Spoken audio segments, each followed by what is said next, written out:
Bien, queridos hermanos, vamos a comenzar nuestra prédica de Primera Tesalonicenses. Estamos en el capítulo 2, pero vamos a recordar un poquito los versículos 8 y 10 del capítulo anterior, del primero, porque es como que me emocioné un poquito y parece que lo pasé como abuelo de pájaro, como dice el dicho, ¿no? Lo pasé tan rápido que después digo, pero ¿qué hice yo? No hablé mucho del versículo 8 y 9, así que hoy día vamos a hacer un pequeño resumencito de estos versículos. El versículo 8 del capítulo 1 dice: porque partiendo de vosotros ha sido divulgada la palabra del Señor, no solo en Macedonia y Acaya, sino que también en todo lugar vuestra fe en Dios se ha extendido, de modo que nosotros no tenemos necesidad de hablar nada.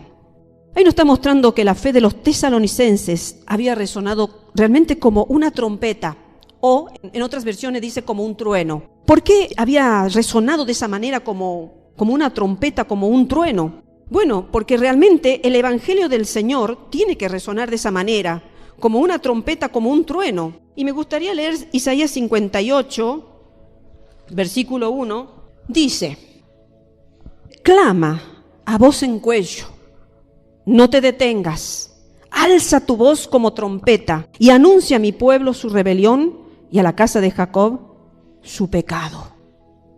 A voz en cuello dice, como voz de trompeta, alza tu voz, anúnciale la rebelión, anúnciale su pecado. Porque hoy en día pensamos que para no ofender no se debe predicar del pecado. Entonces se trata de predicar mensajes un poco acomodados para que nadie se sienta mal en la reunión. Y es que la verdad es que todos nos tenemos que sentir mal.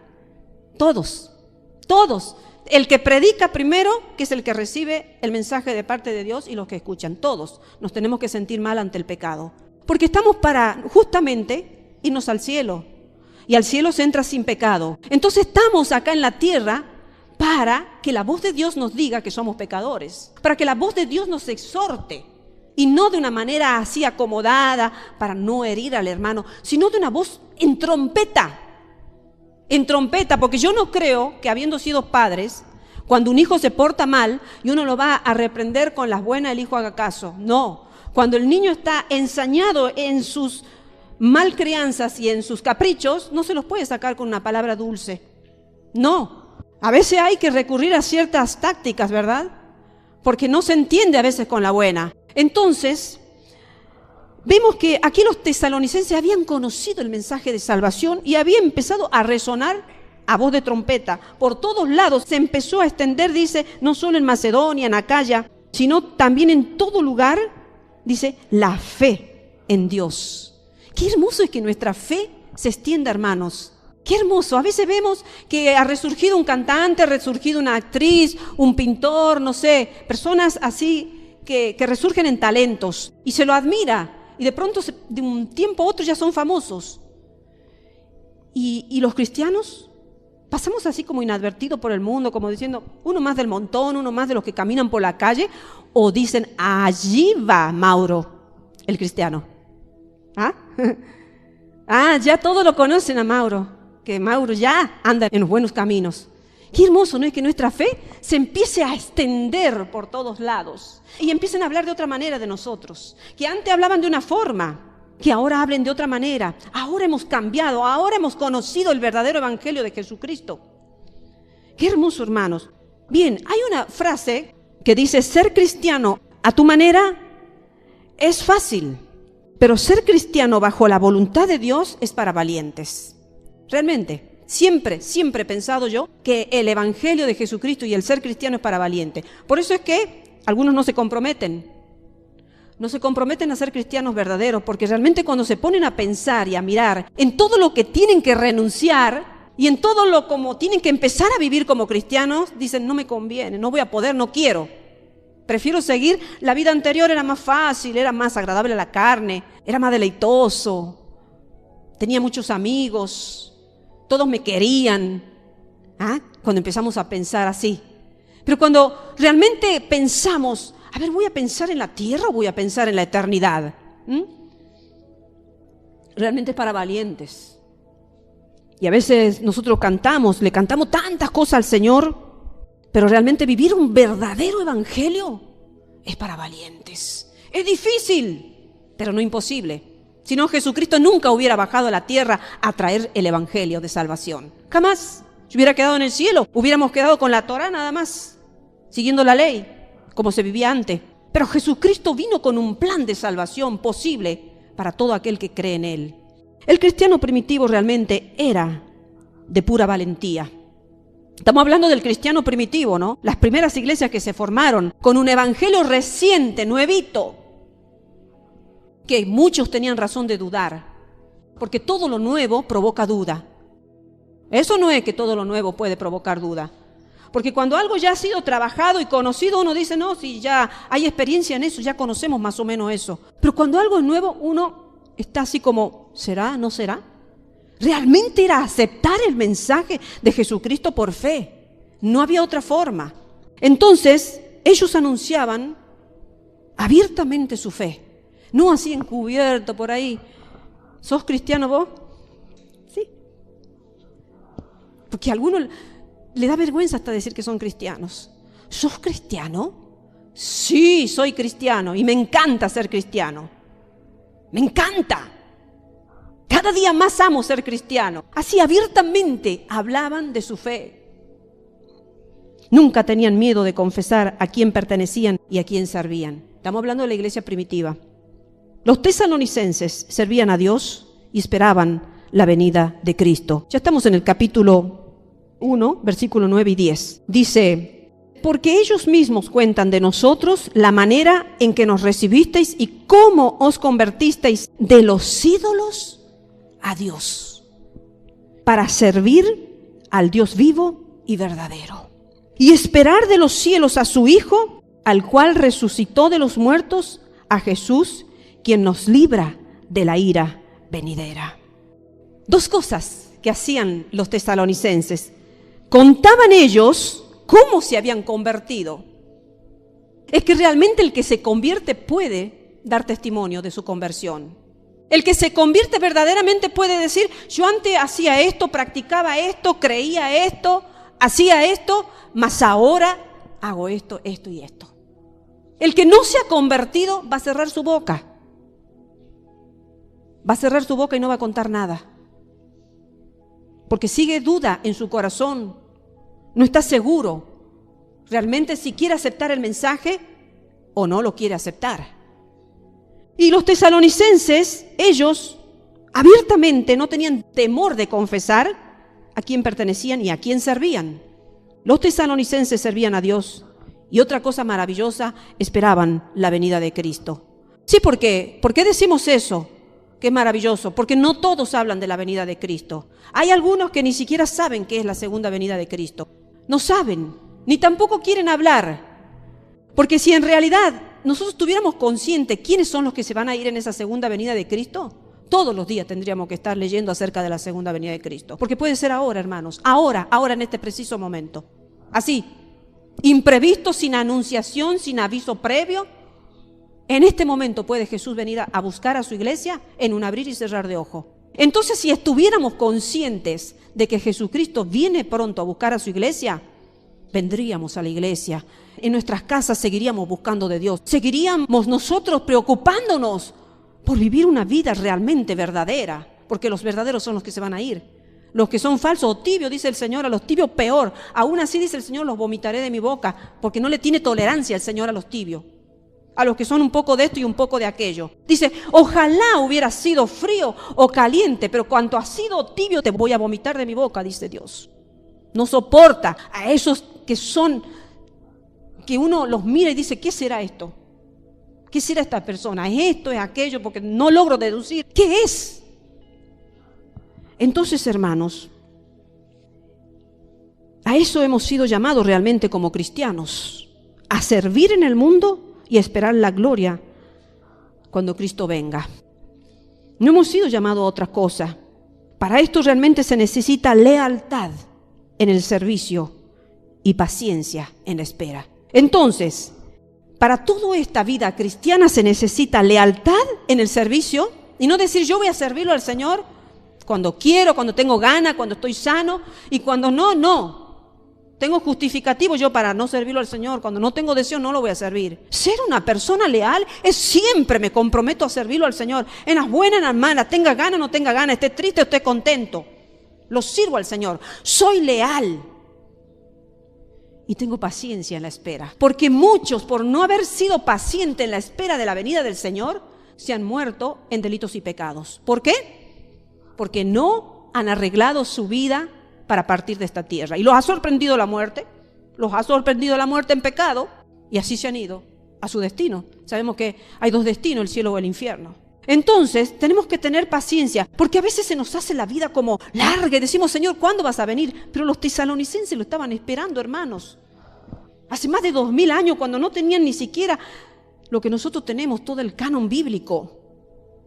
Nosotros tenemos todo el canon bíblico completo. Tenemos todas las profecías prácticamente casi cumplidas, faltaría la parte de Israel. Y ya se está dando.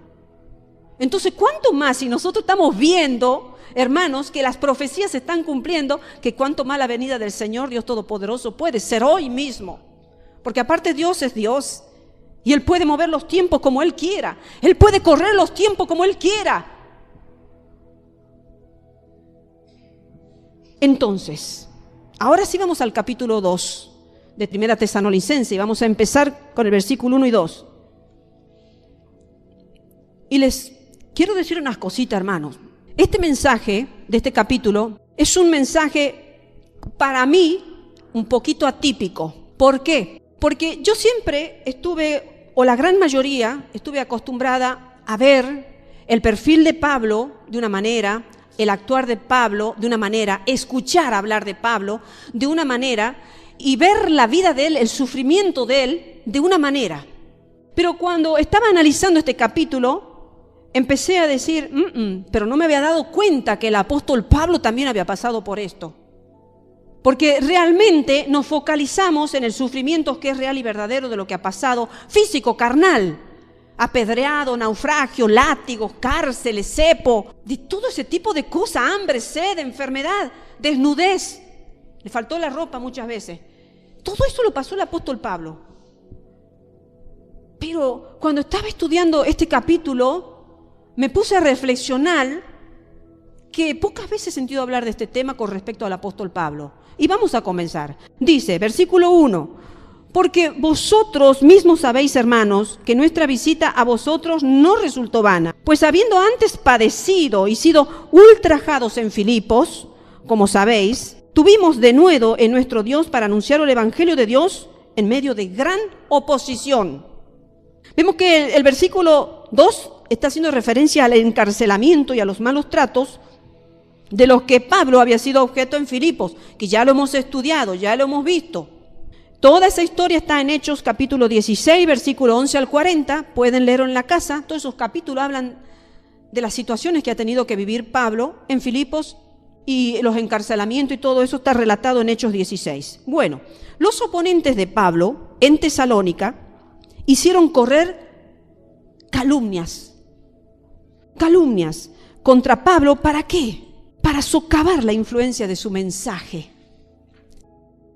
En primer lugar, había algunos en Tesalónica que decían que Pablo estaba huyendo de la justicia, porque la policía lo tenía entre ojos, considerándolo un delincuente, y que por lo tanto no se le debía dar crédito a sus mensajes. Linda calumnia, ¿verdad? Casi perfecta, podríamos decir. Como algunos dicen, el crimen perfecto, ¿no? Tenían como la calumnia perfecta para realmente desacreditar el mensaje. No, claro, Pablo estuvo preso, por algo estuvo preso, entonces de esa manera, ¿cómo van a creer en un hombre que ha estado preso? Ahí empezaban todos los que se levantaban, ¿no?, contra el mensaje que Pablo empezaba a predicar. ¿Cómo se iba a creer a un hombre que había estado preso? Claro, esta gente no contaba por qué estaba preso.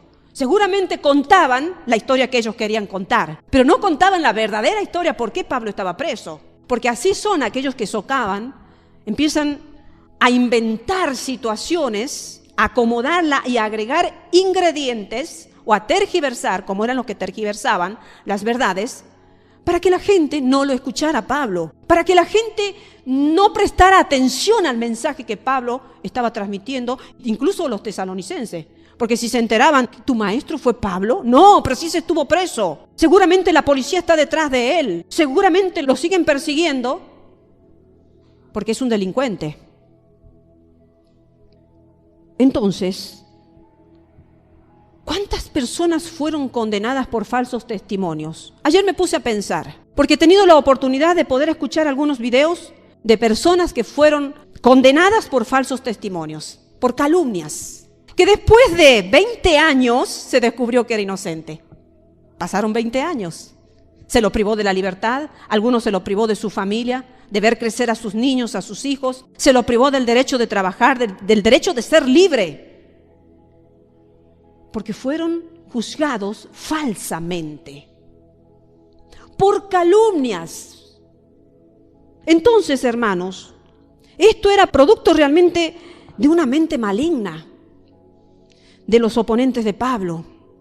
Y recordemos que Pablo fue tratado con ultrajes, con agravios, con afrentas, con ofensas, con insultos, con injuria en Filipos, cuando fue encarcelado, junto con Silas. Recuerden que los dos estaban encarcelados, ¿y qué hacían? Eso, cantaban himnos, dice, cantaban himnos, y habían sido latigados, habían sido azotados, hermanos. Estaban perdiendo sangre, todos doloridos, con hambre, con sed.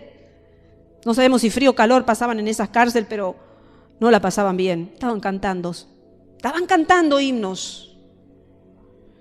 Previamente ellos habían sido azotados públicamente, que eso sí que es una vergüenza, ¿no? Todo lo que sea público es triste y vergonzoso. Aunque ellos eran ciudadanos romanos, lo mismo habían sido azotados públicamente. Además fueron arrastrados a la plaza ante las autoridades.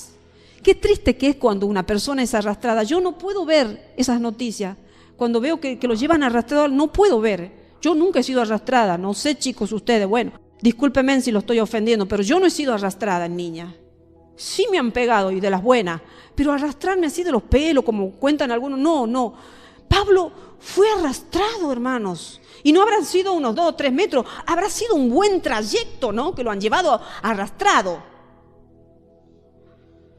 Robadas sus ropas, arrojados a una prisión, con los pies metidos en el cepo, y el cepo hace doler.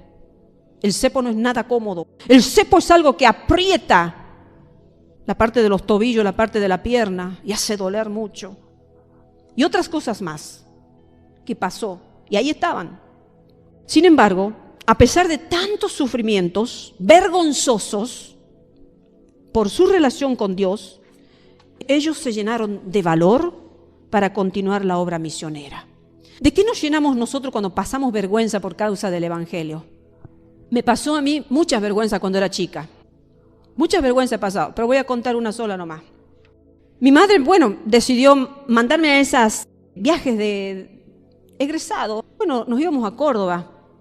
Todo estaba bien durante el día, perfecto, comíamos, había pileta, todo estaba bien hasta ahí. Pero llegaba la noche y era, podríamos decir, difícil, ¿no? Porque yo me quedaba sola en el hotel. Todas mis compañeras, era una escuela de mujeres nada más, todas mis compañeras se iban a las bailantas, a dar vuelta a la plaza, dicen ellas, no sé, a comer y estar allí.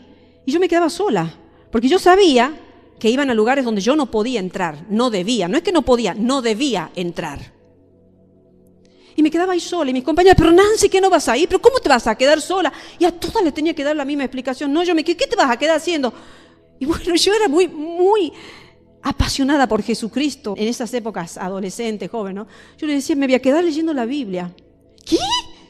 Sí, la Biblia, le digo, muy apasionada, chicos. Yo he vivido una adolescencia de pasión por Cristo.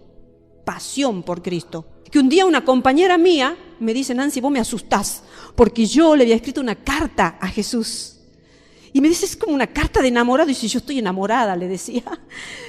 Realmente, pero dentro de todo sí había una cierta vergüenza, una cierta cosita. La primera noche se la soportaba. La segunda noche ya durante el día te pasaban así tus compañeras, ¿no? Está rara esta.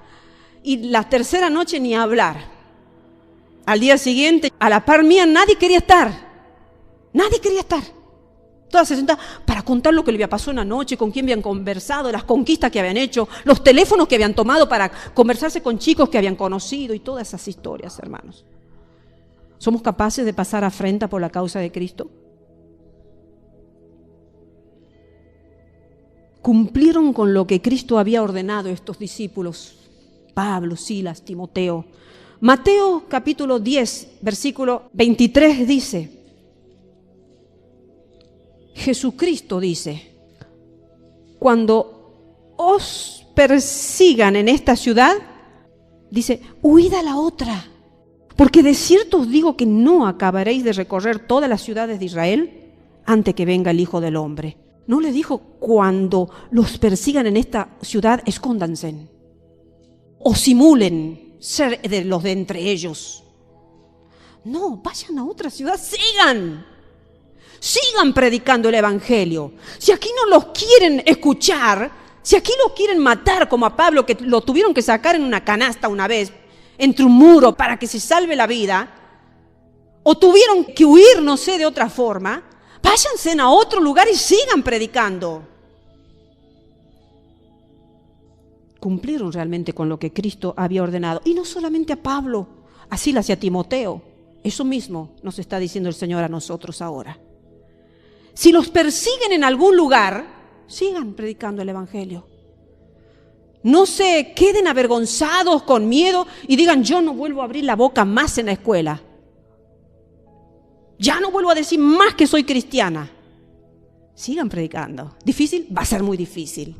Yo me acuerdo que en la hora de religión afuera se iba Nancy. Vaya afuera. Yo andaba chiquita deambulando por las galerías de mi escuela, muy avergonzada. Porque venía la que limpiaba y me decía, ¿y usted, chiquita, qué hace afuera? No, que la señorita de religión me sacó afuera.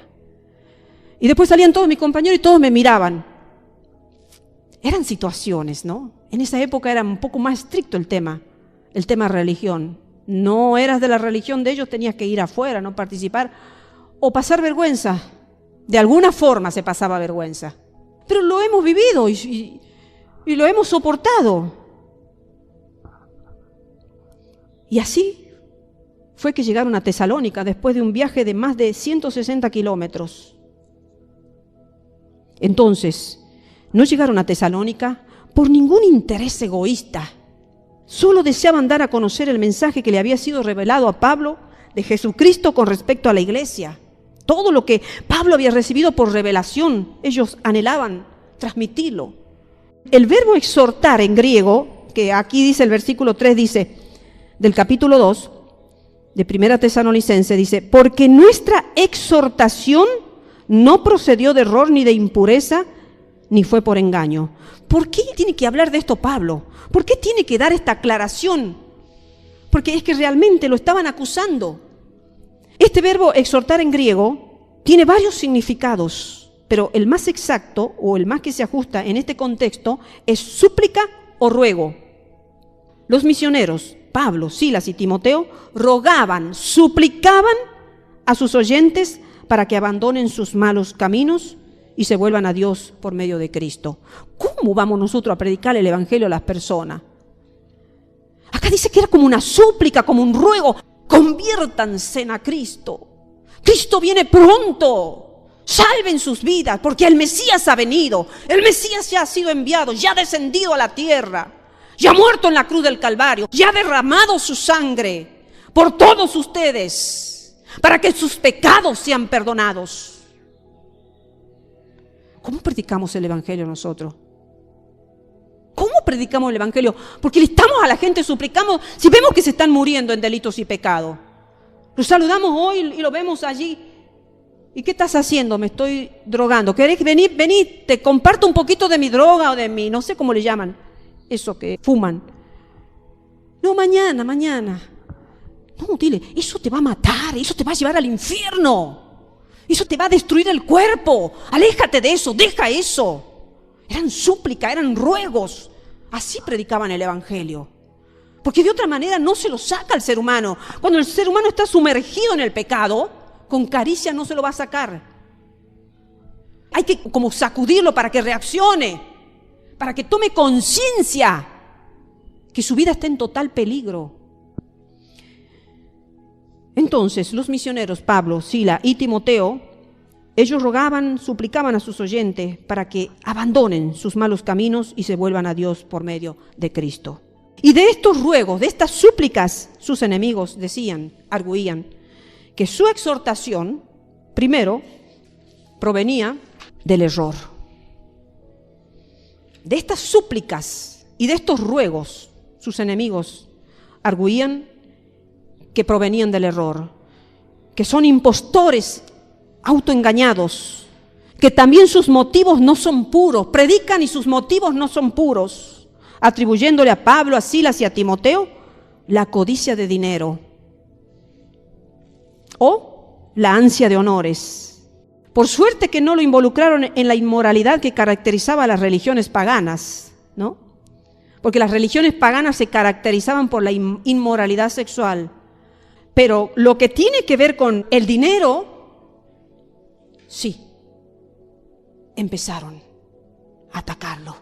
Porque el enemigo, si no te encuentra una parte débil en tu vida, te va a buscar otra. Y si no, otra y otra. Y si no, la va a inventar. La va a inventar. Para que de cualquier manera no sigamos predicando el evangelio. Porque sí, es verdad, hay muchos que hacen negocio del evangelio. Es verdad, estamos en tiempos donde la Biblia lo ha dicho. Que muchos harán negocio del evangelio. Cobrarán, harán tantas cosas que hoy se ve. Pero no todos, hermanos. Hay muchos que son verdaderos. Hay muchos maestros, evangelistas, pastores, siervos de Dios, que son verdaderos, que no predican por codicia, que no predican por recibir honores a sí mismo. Y uno de ellos era Pablo. Decían que hacía uso del engaño. Miren las cosas que le decían a Pablo. Que hacía uso del engaño, de trucos para atraer auditorio.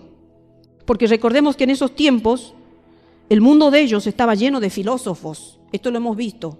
Estaba lleno de filósofos, de impostores, de hechiceros, de charlatanes y estafadores ambulantes. Entonces, a ellos los ponían también en esa misma bolsa, podríamos decir. Todos estos ambulantes, estafadores, charlatanes, hechiceros, impostores y filósofos, o llamémosles agnósticos, todos estos, para impresionar a su auditorio, realmente usaban muchas artimañas, que no la vamos a ver hoy, porque cuando lleguemos a la segunda carta de Tesalonicense, ahí lo vamos a ver. Estos engañadores usaban muchas artimañas, o sea, estrategias, para poder engañar a la gente. Entonces, por eso a Pablo se lo acusaba de todo eso, y en el versículo 3 dice, porque nuestra exhortación no procedió del error. ¿Por qué Pablo tiene que decir no procedió del error? Porque le estaban diciendo que procedía del error. Porque no voy a decir, no, yo no voy a decir algo por lo cual no me están acusando. Entonces dice, ni tampoco de impureza, ni fue por engaño. Pablo tenía que negar estos 3 cargos. A veces decimos, no, yo no voy a hablar, yo no voy a decir nada, que Dios me justifique, que Dios me defienda. Y es verdad que a veces es mejor quedarse callado, porque parece que cuando nos queremos justificar, peor es. Pero hay veces, hermanos, hay veces que es necesario negar las acusaciones. A veces cuando se está lleno del Espíritu Santo, como Pablo lo estaba, él podía decir, y sus palabras eran sencillas, pero las estaba diciendo. Vemos que acusaban a Pablo de buscar la aprobación de la gente en vez de la de Dios. Y Pablo estaba predicando la libertad del evangelio y de la gracia frente a la esclavitud del legalismo. Los judíos venían acostumbrados al legalismo, venían acostumbrados a la ley. Haces esto y recibes esto. Ojo por ojo, diente por diente. La ley del talión. Esa era la ley. Pero sin embargo, Pablo ahora viene con un mensaje de liberación, de libertad, de gracia salvadora. Entonces, el que no entendía, no entendía. El que no entendía la gracia salvadora, la libertad en Jesucristo, no lo entendía. Entonces, lo atacaban a Pablo, porque Pablo traía un mensaje de libertad. Hemos hablado de este tema, que libertad no es lo mismo que libertinaje. Eso ya lo hemos explicado. Y si no, pueden subir a YouTube y buscar, ahí están las prédicas. Muchas veces los religiosos creen que su verdadera ideología tiene que ser con la desgracia. Y muchas veces se predica un evangelio así como de desgracia, de desventura.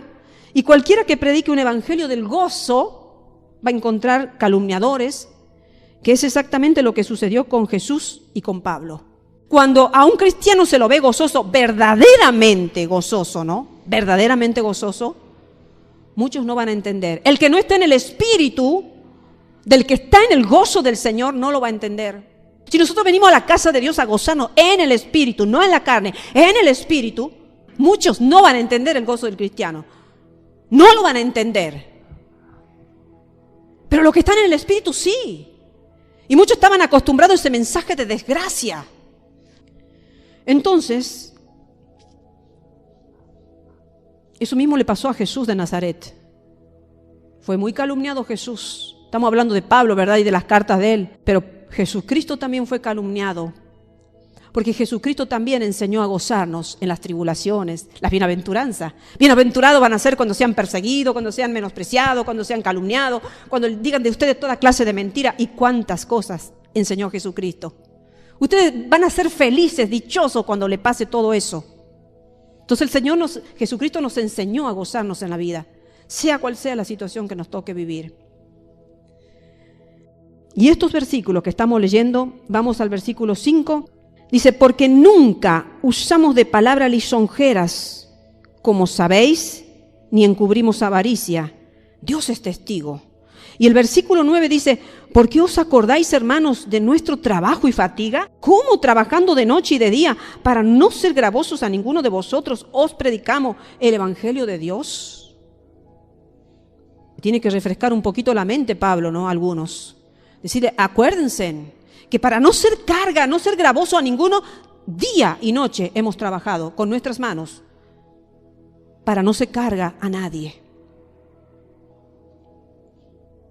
Y tampoco dice, ni encubrimos avaricia.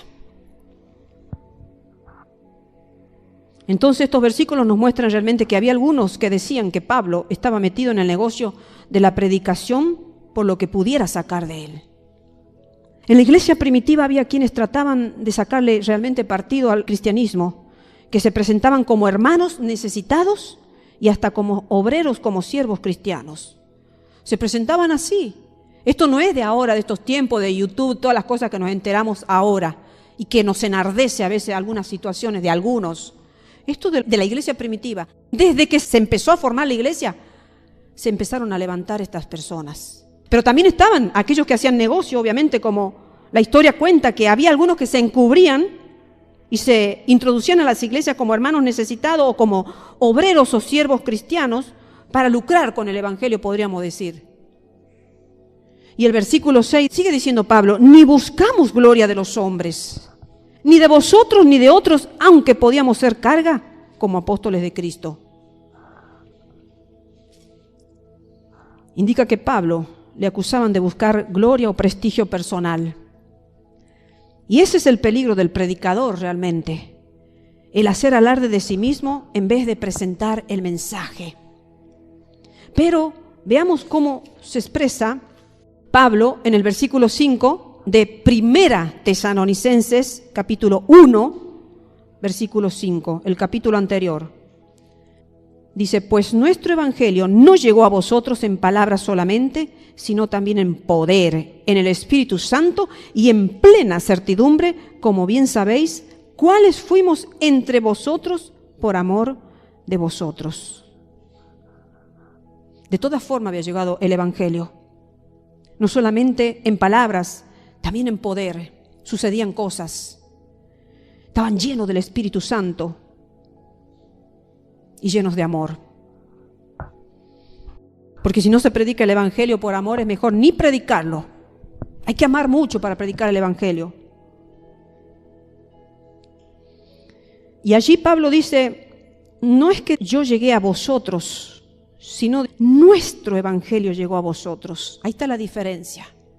Que los mal pensados no sabían discernir las palabras de Pablo. Pablo dice, el 5 dice, pues nuestro evangelio no llegó a vosotros, nuestro evangelio no llegó a vosotros en palabras solamente, nuestro evangelio. No dice yo llegué a vosotros. Y al predicar de esta forma correcta, como Pablo lo expresa, entonces el hombre se perdía en el mensaje. Es que a ese punto tenemos que llegar, hermanos, cuando prediquemos el evangelio, donde nosotros nos tenemos que perder en el mensaje y el mensaje tiene que alumbrar. Porque ¿qué pasa cuando las personas quedan impactadas con el predicador? Con el predicador. Van a seguirlo al predicador. porque están impactados con el predicador. Pero cuando nosotros nos dejamos impactar por el mensaje del predicador es muy diferente.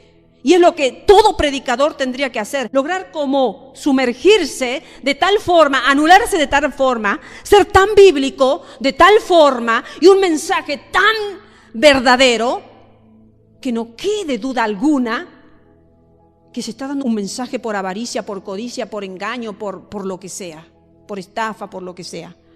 Sino porque realmente se ama al pecador y porque realmente es una súplica y un ruego. Chicos, dejen de pecar. Una súplica. No lo hagan más. Porque se van a acordar cuando la predicadora rogó, suplicó, dejen de hacer lo que están haciendo. Porque eso lo conduce por mal camino. Porque eso los lleva al infierno. Porque ahora no se predica del infierno. No hay que asustar a la gente. No hay que hacerla sentir mal. El versículo 7 dice: antes fuimos tiernos entre vosotros, dice el apóstol, como la nodriza que cuida con ternura a sus propios hijos. Porque allí está indicando que Pablo le acusaban de ser un dictador, evidentemente. Un dictador. Pablo, no obstante, habla como un gentil padre y una madre prudente. Como dice, como una nodriza que cuida con ternura a sus propios hijos. Pablo sabía que las personas necesitaban disciplina. No para castigarlos, sino para el bien de sus almas. Pablo le muestra que su propósito no era de obtener algo de ellos, sino de participar algo con ellos. Fíjense, el versículo 8 dice: tan grande es nuestro afecto por vosotros que hubiéramos querido entregaros no solo el evangelio de Dios, sino también nuestras propias vidas, porque habéis llegado a ser muy queridos, muy queridos. Ese era el propósito de Pablo. Ese algo era el evangelio de Dios y sus propias vidas. Talentos, tiempos, energía. ¿Cuántas cosas podemos dar por el prójimo, verdad? No todo es dinero, hermano. No es que, digamos, yo no voy a poder hacer nada porque no tengo dinero. Sí, porque es verdad que hay gente que tiene mucho dinero y puede hacer muchas obras de beneficencia. Pero puede dar tu talento. Puedes decir, yo voy a ir a la iglesia porque algún día le voy a cantar a Dios. A mí me gusta cantar. Y algún día le voy a cantar a Dios. A mí me gusta adorarlo a Dios. Lo voy a adorar. Dar nuestras vidas, hermanos, nuestras energías. A veces no tenemos energías. Dársela al Señor. Van a ver cómo ustedes, cuando le den al Señor más allá de sus fuerzas y de su energía, el Señor los va a levantar. Hoy día me preguntaban en casa, ¿ibas a predicar? Porque estaba muy mal, tenía una tos, me tocaba caliente, estoy medicada, aclaro, ¿no? Estoy medicada, así que, pero estaba mal. Y yo dije, sí, voy a predicar. Y después de una hora, 2 horas, ¿estás segura que vas a predicar? Sí, voy a predicar. Hubo veces que estuve peor y he predicado peor. Y no sé si ustedes se han dado cuenta, pero dejó de toser. No paraba de toser en mi casa y contaba, están con una tos. He parado de toser. Y me decían los chicos, mamá, por las dudas no cantes, no, en alabanza, por la duda, cuídate la garganta para predicar. Yo decía, yo no puedo. Ayer estuve todo el día cantando, hoy todo el día cantando. Y me decían los chicos, mamá, la garganta. Que Dios da algo poderoso, hermanos, cuando lo amamos. Cuando lo amamos de verdad, hermanos. Dios es nuestra fuerza, Dios es poder en nuestra vida. Dios nos da la salud que necesitamos. Todo, esas energías, talento, tiempo que le damos. Todo eso que Pablo, Silas, Timoteo, porque habían llegado a ser muy amados. Vale la pena dar la vida por personas que son muy amadas, ¿verdad? Uno da hasta de lo que no tiene cuando ama. Hasta de lo que no tiene, hermanos. Cuando uno ama. Y eso habían logrado los tesalonicenses en el corazón de Pablo. Ser muy amados. ¿Por qué no intentamos ser amados acá en la tierra, hermanos? ¿Por qué vivimos a veces como una vida de pelea los unos de los otros, de malas conciencias, de malos pensamientos, de agresiones, de malas intenciones? ¿Por qué vivimos así? Si es mejor ser amados, no hay cosa más bella que ser amados en la tierra. Pablo, Silas y Timoteo aprendieron a amarlos a los tesalonicenses y los tesalonicenses a ellos. Dice, porque habéis llegado a ser muy queridos. Muy queridos. No todos llegaban a ser muy queridos. Hay otras iglesias que ya vamos a llegar, que le trajeron dolor de cabeza a Pablo. Qué importante es, hermanos, trabajar con gente que nos motiven. Hay algunos predicadores que yo escucho que digan, por favor, ayúdenme a predicar. Porque como que los predicadores necesitan que el auditorio lo estimule. Yo no necesito, hermanos, que me estimulen, sinceramente. Yo necesito que la presencia de Dios me estimule. Miren, yo tiemblo cuando paso al púlpito, y si yo me arrodillo ahí, es porque me humillo, hermano. Porque yo tiemblo, hermano, de pasar acá sin la presencia de Dios. Tiemblo, hermano. Y estoy todo el tiempo pensando, Señor, si tú no hablas, Señor, si tú no me llenas, Señor, si no eres tú el que vas a hablar. No quiero hablar. En la carne no quiero hablar. Pero también es lindo cuando vemos que nos motivan. También es lindo. También es lindo, hermanos, sentirse motivado por la gente, por los hermanos. Porque no vamos a pedir del extranjero, del impío, del extraño, no vamos a pedir de ellos gracia, amor. Pero de los nuestros sí. De la familia espiritual nuestra sí. Vamos a pedir que nos motiven. ¿Cómo vamos a formar una iglesia con inconstancia? ¿Cómo? ¿Cómo vamos a formar una iglesia con pensamientos encontrados? ¿Cómo? ¿Cómo se forma una iglesia así? Enséñenme ustedes, porque yo no sé. Una iglesia se forma con amor, con lealtad, con paciencia. Que no es de un día para el otro. A mí me asustaría que una iglesia de un día para el otro esté ya superproducida. Pablo tuvo que pasar muchas cosas para la formación de las iglesias. Muchas cosas tuvo que pasar. Pero en ese tiempo es como que era el comienzo y había un derramamiento potencial del Espíritu Santo. Potencial del Espíritu Santo, que lo estamos esperando para que también suceda en estos tiempos. Entonces las almas tenían que ser sacadas del paganismo, porque el paganismo estaba haciendo estrago. Estrago en la gente, estrago en la familia, estrago en la sociedad. Estrago. Destruyendo, ya hemos visto eso también. Cómo el paganismo y todas esas situaciones estaban destruyendo los matrimonios. Desvirtualizando la posición del hombre o de la mujer o de los hijos. Ya lo hemos visto. Búsquenlo. Están las prédicas allí. Pablo, Silas y Timoteo trabajaban por su sustento material, ya lo hemos visto en el versículo 9. Trabajaban noche y día en lo material, porque si no se puede vivir tampoco, ¿no? Esto material estaba anexado a su obra espiritual, la cual le llegó a producir fatiga por lógica. Por lógica, una persona que trabaja día y noche se va a fatigar. Entonces, sin embargo, por causa del Evangelio de Dios y su grande amor, los tesalonicenses todo lo habían soportado con alegría. Pablo da una respuesta muy justa a su testimonio de su arduo trabajo en el versículo 10. Vosotros sois testigos, y Dios también, de cuán santa, justa e irreprensiblemente nos comportamos con vosotros los creyentes. Por eso es importante dar buen testimonio, porque el testimonio nos va a acompañar, el testimonio nos va a ayudar. Más allá de que por más que uno tenga buen testimonio, desacreditan. Más allá, Pablo lo tenía. ¿Lo tendremos nosotros? Sí, claro, también. Pero el testimonio ayuda, hermanos. ¿Por qué? ¿Por qué ayuda el buen testimonio? Porque el Espíritu de Dios está con los que tienen buen testimonio. Y en algún momento Dios levanta la cabeza de los agraviados. En algún momento Dios hace alumbrar el rostro de los avergonzados. En algún momento Dios multiplica a los menoscabados. En algún momento Dios multiplica a los disminuidos.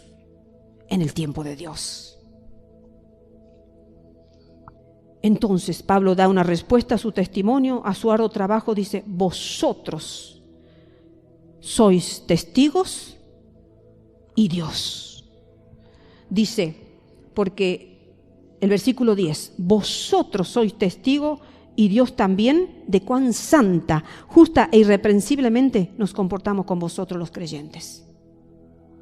Vosotros y Dios son testigos de cuán justa, santa e irreprensiblemente nos comportamos con vosotros los creyentes.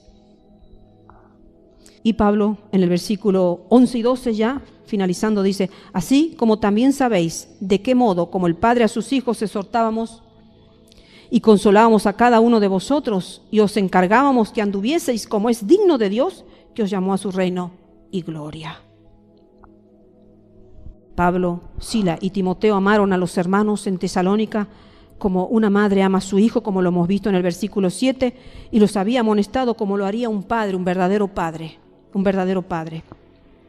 El propósito de esta paternal exhortación tenía como objetivo que los tesalonicenses anduvieran de una manera digna de Dios, quien nos llamó a su reino y gloria. No podemos decir que somos cristianos y vivir indignamente. Eso no pertenece al reino de Dios y a la gloria de Dios. Eso no pertenece, hermanos. Nos estamos autoengañando a nosotros y estamos engañando a la gente que nos conoce que somos cristianos. Hay que vivir la vida como es verdadera. Entonces, queridos hermanos, que Dios nos ayude, porque tengo unos textos que los he seleccionado. Esta tarde me puse a buscar textitos que habla con respecto a la calumnia, porque yo nunca me había puesto a pensar en esa faceta en la vida de Pablo, que se lo calumnió de toda forma. Dice en Proverbios 10:18, el que encubre el odio es de labios mentirosos, y el que propaga calumnia es necio. O sea que todos los que calumnian son necios. Mateo 12:36 dice, mas yo digo que de toda palabra ociosa que hablen los hombres, de ellas darán cuenta en el día del juicio. En el día del juicio, hay un día de juicio, hermanos. Hay un día de juicio. No perdamos de vista esto, ¿no? Hay un día de juicio en la eternidad. De toda palabra ociosa que hayan salido de nuestra boca vamos a dar cuenta. Así que vamos a empezar a controlar lo que sale de nuestra boca. Salmo 101:5 dice, al que solapadamente infama a su prójimo, yo lo destruiré. No sufriré al de ojos altaneros y de corazón vanidoso. ¿Y saben que la calumnia es una vanidad? Porque todo en esta vida es vanidad. Todo, hermano, es vanidad de vanidades. Porque todo eso va a quedar, todo eso va a desaparecer. Lo único que es eterno es la vida eterna, la salvación que nosotros adquirimos por la gracia de Dios. Lo único. Entonces, tienen un corazón vanidoso los calumniadores. Marcos 7:21 al 23 dice, porque de dentro del corazón de los hombres salen los malos pensamientos, los adulterios, las fornicaciones, los homicidios, los hurtos, las avaricias, las maldades, el engaño, la lascivia, la envidia, la maledicencia, la soberbia, la insensatez. Todas estas maldades de dentro salen y contaminan al hombre. Maledicencia, maldecir, decir mal de alguien. Decir mal, maldecir, calumniar. Tito 2:3 dice, las ancianas asimismo sean reverentes en su porte. No calumniadoras, no esclavas del vino, maestras del bien. Las mujeres ya maduras tienen que enseñarle el bien a las más jovencitas. Y no tienen que ser calumniadoras.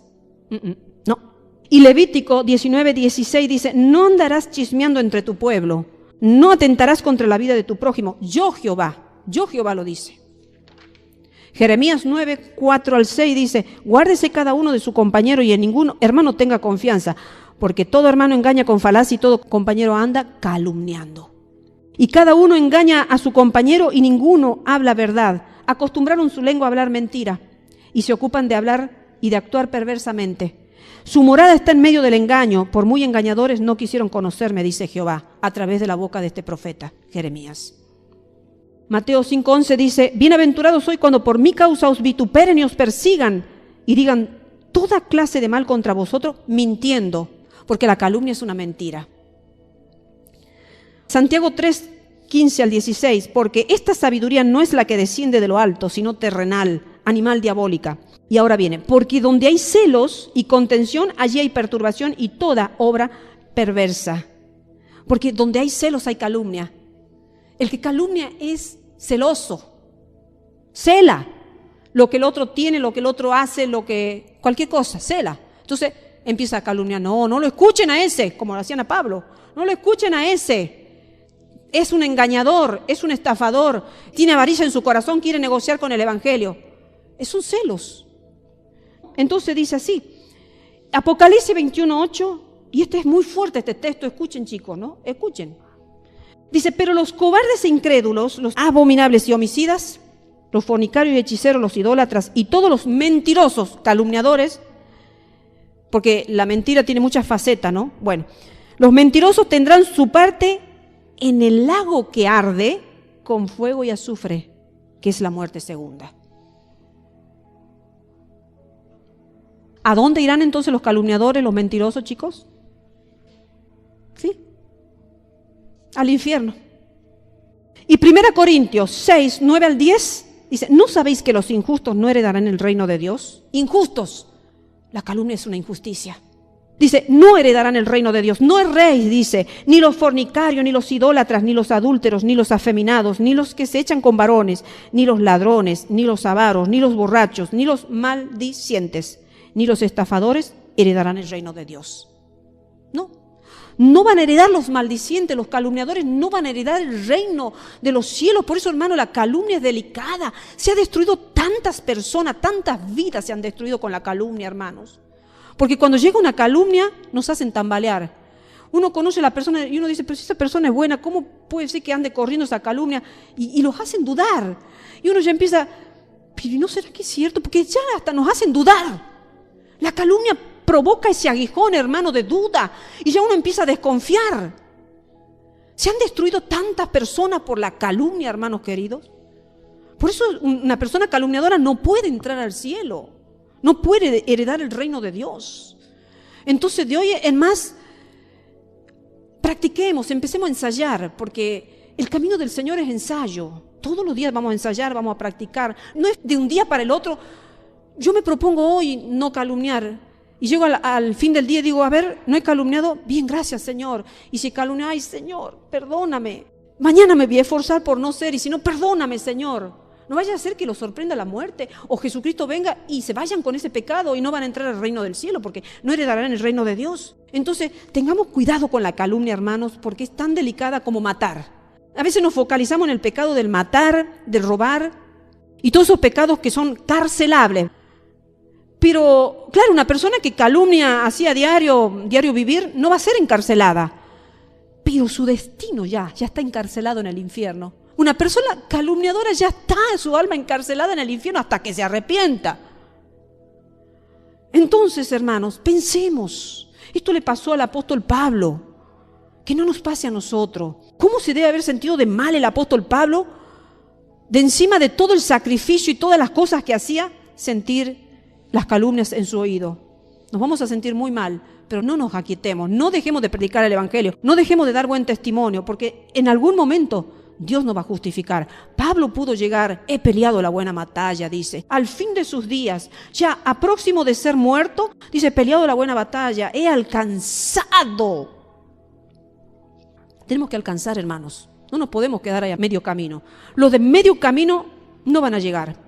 Entonces, si Pablo pudo, nosotros también podemos. También podemos nosotros, porque Pablo era un mortal como nosotros, con deseos y anhelos, y él decía, este cuerpo pecaminoso que habita en mí, que el bien que quiero hacer no lo hago y el mal que no quiero hacer eso hago. Pablo sufría con ese cuerpo pecaminoso que habitaba en él, sufría.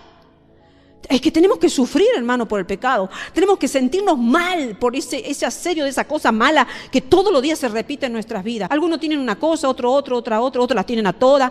Pero como sea, hermanos, dice la palabra de Dios que el que infringe una de las leyes de los 10 mandamientos se hace culpable de todo. Entonces, bueno, no hemos matado con armas, bien, pero hemos matado con el corazón. Porque si aborrecemos a un hermano, lo estamos matando. Y muchas cosas, hermano, con uno solo que infringimos, ya estamos haciéndonos culpables de todo. Porque la ley nos va a juzgar en la eternidad. Que Dios nos bendiga a todos, hermanos. Y que hoy la enseñanza nos haya quedado ahí, calumnia. La calumnia es un pecado mortal. Y no nos olvidemos de eso. Yo no me voy a olvidar y no nos olvidemos ninguno. ¿Sí? Que Dios los bendiga, queridos hermanos.